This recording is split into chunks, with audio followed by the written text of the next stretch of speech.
Welcome to the Blue Cafe. We bring you stories of faith, love, and devotion.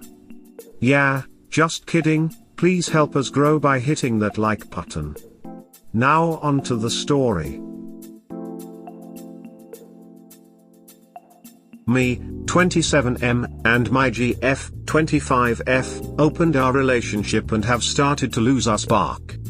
We opened our relationship at the beginning of the year after 5 years of monogamy because she expressed that she wanted to gain more sexual experiences after growing up in an overly strict household. There were bumps in the road starting out because I'm very monogamous and I was having difficulty finding partners while she was able to secure a lot of encounters and dates almost instantly. Things got a lot better after I went to therapy and learned to express my concerns and emotions in a healthy way. Our sex life with each other remained healthy through this, but it started to improve after I learned to communicate my feelings. I met someone who's a great friend and also a great sexual partner after realizing that, unlike my GF, I'm not able to have sex with strangers without a bond, and that I had no real desire to gain much more sexual experience because I grew up with significantly more freedom. My girlfriend started to become jealous of the bond I had started to create with this new partner and would do things to interfere with our meetups, like calling my phone constantly while I was with this person or throwing herself at me sexually right before I was about to leave. This behavior started to reveal a pattern to me. Before this year, my GF was very responsible. She was pretty good with money even when we didn't have much. She held down a steady job with steady hours, and she enrolled in college the previous fall in order to obtain a bit of upward mobility. But leading up to us opening our relationship, she began to almost regress. It started with spending her entire check on tattoos and piercings, which I didn't mind too much because I love outward self-expression. But then she started antagonizing her supervisors and showing up hours late daily or leaving early with no warning. Then this semester in school her grades declined and she stopped showing up to class little by little until she had no clue when midterms or spring break were and didn't have a clue that finals happened and the semester was over. A month or two after I started hanging out with this new partner and getting to know her even more and growing closer, my GF took a leave of absence from her job for 2 months. She said it was for her mental health, but when I suggested therapy she refused. She narrowed her encounters down to one consistent guy and stayed with him for days at a time. This would be more of a red flag for me if I hadn't started a job this year that's 12 hours swing shifts. She told me she hates being at home by herself, and because I work so much it makes sense that she'd try to find somewhere to be while I'm gone. But then she started the food delivery services. She doesn't have a car or a license, so it would make more sense if I didn't already buy groceries and keep the house stocked with food.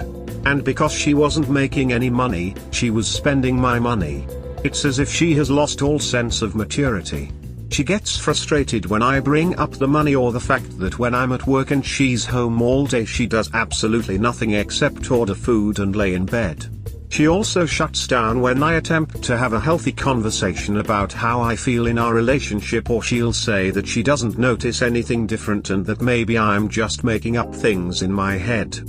She eventually quit her job without having anything else lined up, and all of this caused me to grow distant from her physically and emotionally, because it felt as if my needs in our relationship weren't being met, and she noticed immediately. She felt that I didn't find her attractive and was upset that I stopped initiating sex and that the quality of our sex deteriorated.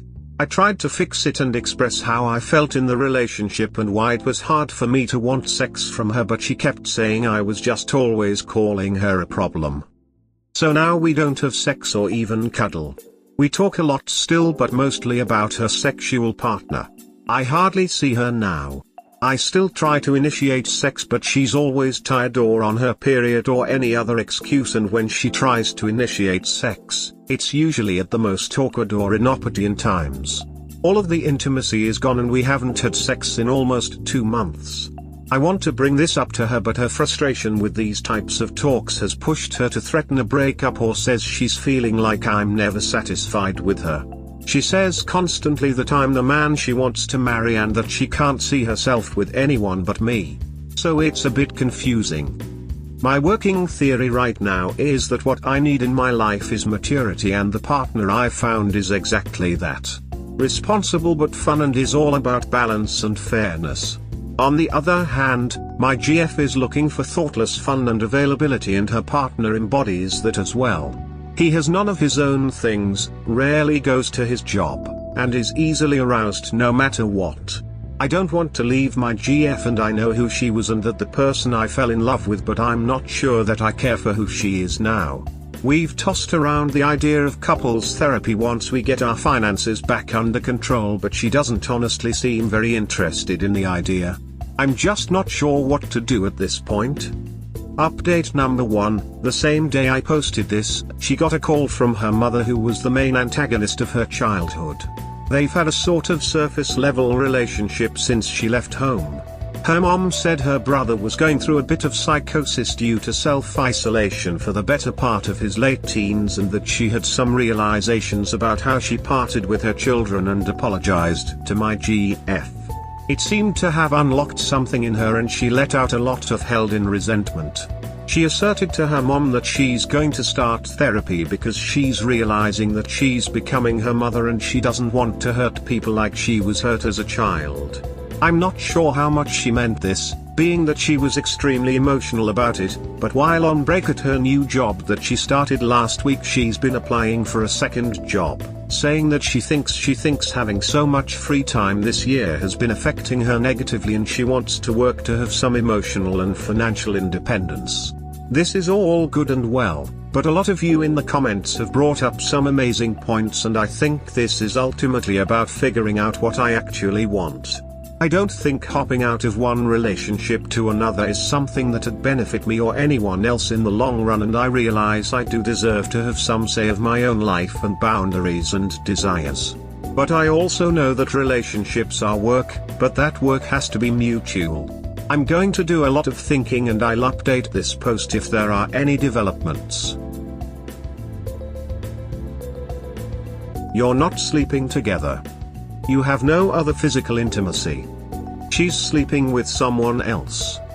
She tries to sabotage your other relationship. She's not working or doing anything else to improve her future. She won't do therapy. She shuts down your attempts to communicate. While all of the above is going on, she's enjoying your financial support and overspending. But she blames you for thinking she's a problem. This is over-op. Yeah, that's the thing, right? It's totally understandable having some issues, especially when both parts of a couple are opening to something new, but communication and action on thoughts and feelings is a must. It's easy to go into an open relationship as a couple, but to walk away as a couple as well, there has to be mutual respect, understanding and swift action to show that you listen and are willing to change. Sorry to hear this, Op. I wish you strength and all the best in resolving this situation. Positive vibes from me. Your girlfriend is holding you back. Update, me, 27M, and my GF, 25F, opened our relationship and have started to lose our spark, so it's been a few months and I figured I'd update you all on the situation, if you're still curious. So a week or so after the original post, I realized things weren't improving. I went to some friends about the situation and it was unanimously time for a breakup. I knew it was my decision to make ultimately, and I read through all of the comments from the original post and decided that I deserved to figure out how I wanted to live life. So I broke up with her and told her all the reasons why. I told her all of the things I didn't like and would need to change if there was even any hope of ever considering getting back together. She cried and we talked over the phone because she was never home when I was home, so we couldn't talk in person. She seemed to understand my reasoning and was saying she was going to work on herself. It was getting close to the end of the lease and I had found a new place with my roommate, and she was under the impression she was going to move in with me. I considered letting her move with me, but ultimately decided it was a bad idea, especially because she went on a rant about my friends and how she wanted to hurt them because she found out that they agreed that I should break up with her.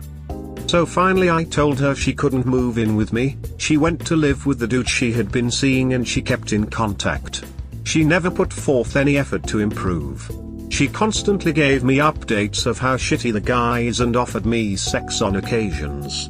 Her situation with him started to mirror how she treated me, and immediately she realized that how he treated her was abusive and toxic. I explained all the parallels between her situation and our situation, and she gave a half-hearted apology. I got back into therapy and I've been doing great ever since. My finances are more stable than they've been in years, and I'm now dating the girl I was seeing before. This has been the easiest relationship I've had in my life. Our styles of communication are similar and how we show affection and care are the same. It was jarring at first because I've been so used to chaos and abuse even in relationships before my ex. Dating this girl feels like finally having someone on the same team as me. Someone dependable and consistent. Took a while to break habits of codependency and realize that I'm allowed my own space and freedoms with her.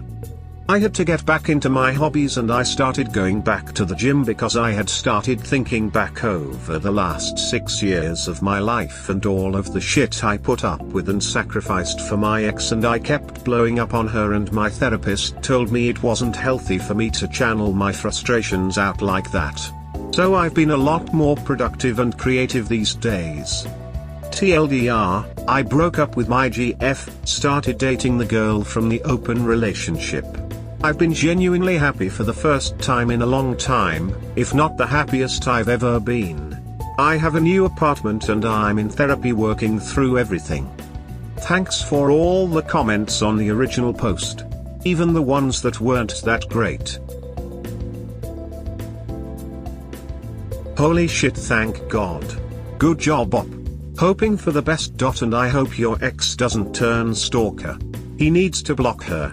There's no reason to keep contact with her. I'm glad to hear things have worked out so well for you. Congratulations, mate. I hope that the similarities between how her new dude treats her and how she treated you have been the wake-up call she needs to improve. If not, then I have a feeling that while you'll keep improving yourself and your standing in life, she'll likely keep spiraling. Far be it from me to tell you what to do, but do you feel like it's wise to still keep contact with her acting how she does? Especially since she's offered to sleep with you numerous times? If I were your new partner, I'm not sure how comfortable I would be with that, TBH. Regardless, I'm happy to hear life's improved for you, and I truly wish you and your new GF all the best, smiley face. I'll admit, I sorta keep contact just because I'm nosy, and so is my new partner, lol. It's a wild ride to see it happen, and it's a lot of twists and turns in that story. I've stopped contact recently because I'm dealing with some family stuff, and sometimes it's just a little too much to also watch a dumpster fire during all this. Thank you for your concern and your comment.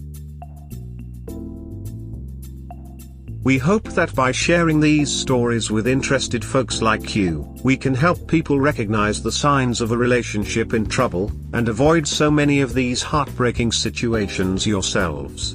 Have a good day or night, wherever you are.